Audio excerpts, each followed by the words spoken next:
Agora a gente vai passar especificamente para a culpa em ligendo, em vigilando e em custodiando, tá? A primeira coisa que cumpre destacar é que essas espécies de culpa, essas três espécies de culpa, elas estão em extinção, tá? Por quê? Porque o nosso Código Civil, lá no artigo 933, ele estabelece responsabilidade objetiva para os pais, patrão, comitente, detentor de animal, etc., e não mais a responsabilidade com culpa presumida como era no nosso código anterior, tá? De qualquer maneira, eu vou passar para vocês esses conceitos, porque são conceitos que caem, tá? Caem em concursos, tá?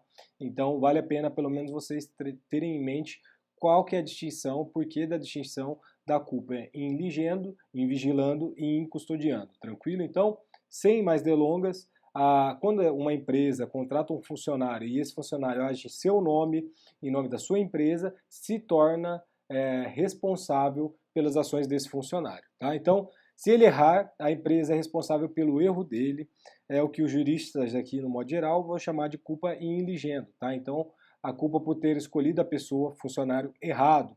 Isso está ainda no nosso Código 932, inciso 3º, quando diz: são responsáveis pela reparação civil um empregador ou comitente por seus empregados serviçais e prepostos no exercício do trabalho que lhes competir ou em razão dele, tá? Isso está previsto no 932, só que lembrando, essa questão do patrão é responsabilidade objetiva e não responsabilidade com culpa presumida, conforme era o nosso Código de 1916, tá?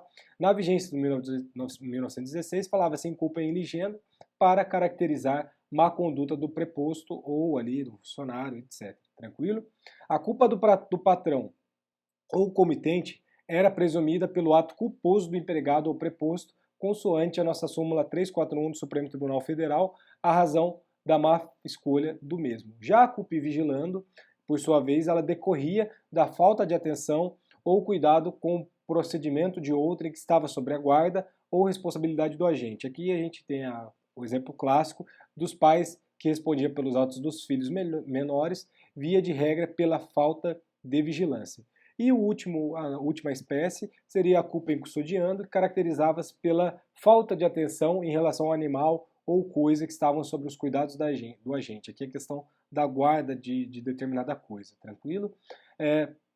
Então, fechamos essa questão da culpa em ligendo, vigilando e custodiando, lembrando-se que o nosso Código Civil de 2002, ele meio que extingue essas espécies de culpas, porque ele coloca tudo na responsabilidade objetiva, e nossa responsabilidade objetiva a gente não vai verificar tanto a questão da culpa, tranquilo?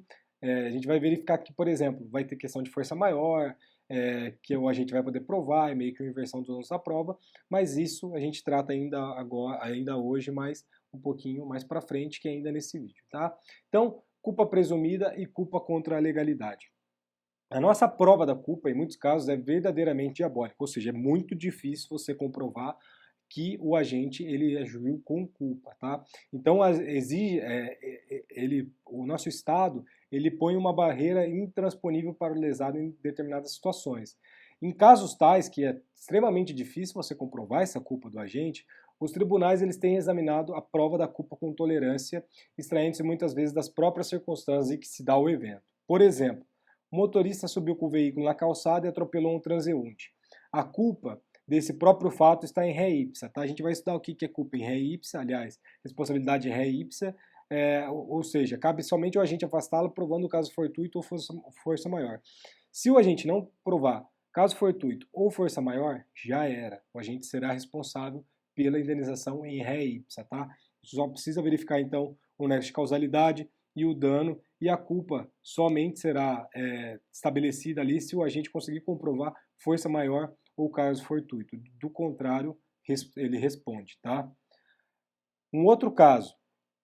Em 1971, lá no Rio de Janeiro, tinha o viaduto Paulo de Frontin, que desabou. Esse viaduto teve um problema no vão desse viaduto, esse viaduto caiu e 29 pessoas morreram naquela oportunidade e inúmeras ficaram feridas. Então, as vítimas e os parentes dessas vítimas, elas moveram inúmeras ações de indenização contra o Estado, o Departamento Estadual de Estradas e Rodagem do Rio de Janeiro e a empresa que era empreiteira construtora do viaduto, nas quais se travou uma intensa discussão em torno da culpa e a quem cabia o dever de indenizar. E aí o nosso desembargador, o Herbert Chamon, ele era relator dessa apelação que foi julgada lá na nossa 5ª Câmara Civil do Egrégio Tribunal de Justiça do Estado do Rio de Janeiro, e ele pontuou nesse seguinte voto dele essa questão que eu vou transcrever, transcrever não, vou parafrasear para vocês, porque é extremamente interessante nesse ponto, tranquilo? Então vamos lá.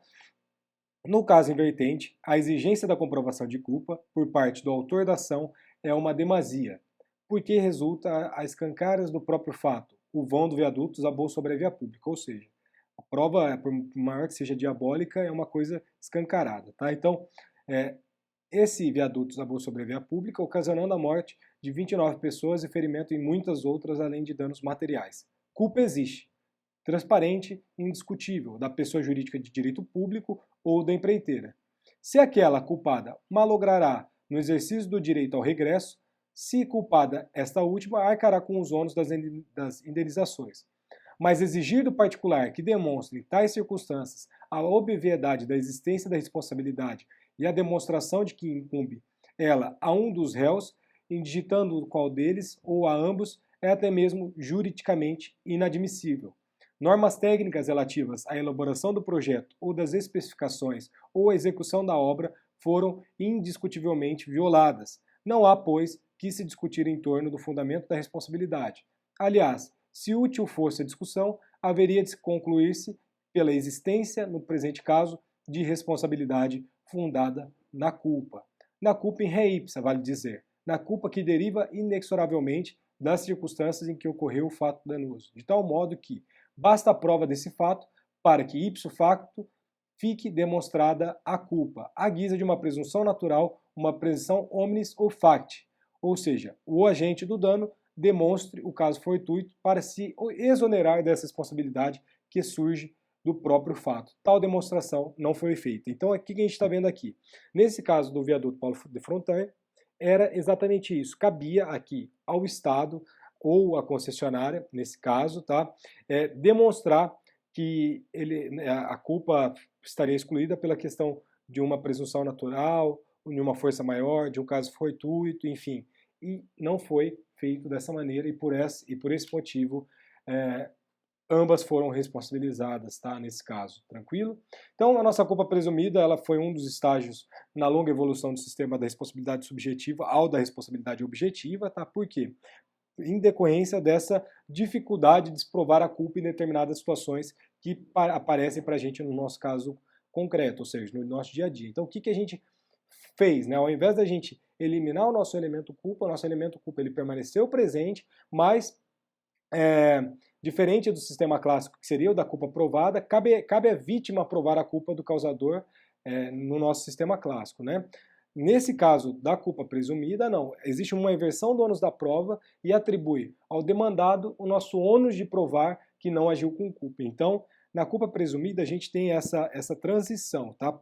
Em razão da própria dificuldade de você comprovar, de você provar que aquele agente agiu com culpa, a gente tem uma inversão do ônus da prova. Então a gente permanece, a gente não abandona a nossa teoria da culpa clássica, tá? A gente não abandona a nossa teoria da culpa clássica, mas por via de uma presunção, existe um efeito prático próximo ao da teoria objetiva. O que vai acontecer? O causador do dano, até prova em contrário, presume-se culpado. Mas por se tratar de uma presunção relativa, que é iuris tantum, pode elidir essa presunção provando que não teve culpa, tá? Então, é uma presunção relativa, e se o agente provar que ele não teve culpa, ele está excluído do dever de indenizar, tá? Essas presunções de culpa, elas são consagradas na lei, invertendo o ônus da prova, e por quê? Para melhorar a situação da vítima, ou seja, a gente permanece na nossa teoria da culpa clássica, mas a gente tenta melhorar, a gente praticamente aplica o efeito da responsabilidade objetiva, transmitindo a inversão do ônus da prova, ou seja, a gente inverte o ônus da prova para que o agente prove que ele não agiu com culpa, tá? Então cria uma posição privilegiada para a vítima. Por quê? Porque é uma situação muito complexa, uma situação de prova diabólica, então existe essa inversão, tá? Então, tratando-se, contudo, da presunção iuris tantum, não nos afastamos do conceito da culpa clássica, da teoria clássica, mas apenas derrogamos um princípio dominante em matéria de prova. Então, tais presunções são, em geral, criadas nos casos de responsabilidades complexas, tá? E decorrem de fatos de outrem ou fato das coisas inominadas.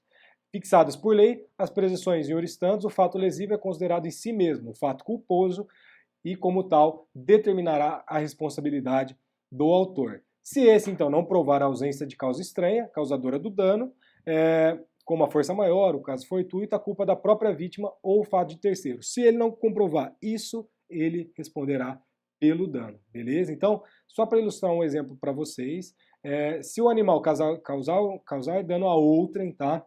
O dono terá que provar que não faltou com dever de guarda, de vigilância, que o animal foi provocado por outrem, ou pela imprudência do ofendido, ou ainda que houve um caso fortuito ou força maior. Tá? O nosso Código Civil, lá no 936, vai falar que o dono ou detentor do animal ressarcirá o dano por este causado, né, se não provar culpa da vítima ou força maior. Assim não fazendo, estará na obrigação de indenizar, estará obrigado a indenizar, tranquilo? Então, a gente vai falar também sobre culpa contra a legalidade, então a gente fez a culpa presumida, e a culpa contra a legalidade, quando? Quando o dever violado resulta de texto expresso da lei ou de regulamento, como ocorre, por exemplo, com o dever de obediência aos regulamentos de trânsito, de veículos motorizados, ou com o dever de obediência a certas regras técnicas no desempenho de profissões ou atividades regulamentadas, tá? Aqui é culpa contra a legalidade, porque vai decorrer do regulamento ou da lei.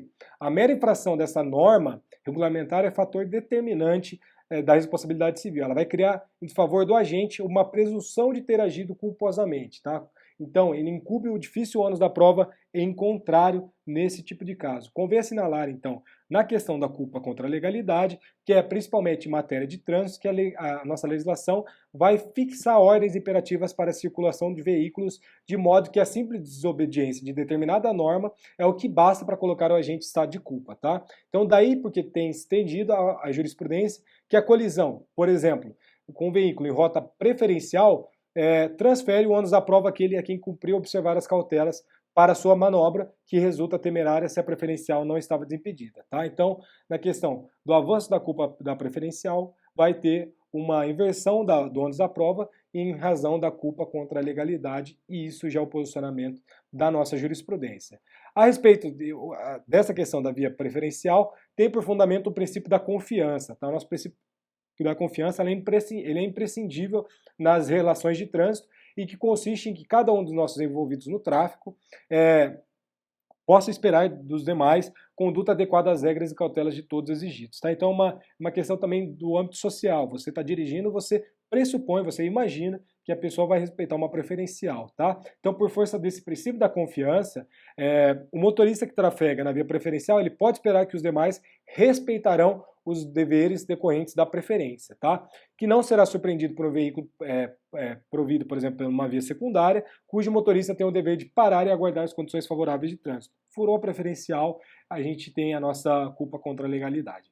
Então agora a gente fecha mais esse vídeo e a partir do próximo vídeo a gente vai trabalhar acerca da culpa concorrente, que é uma das modalidades de culpa que eu mais gosto, uma questão pessoal, e a gente vai trabalhar um caso concreto extremamente interessante que a doutrina adora, e aí a gente vai colocar algumas discussões para vocês construírem isso em conjunto com a gente, beleza? Já voltamos então.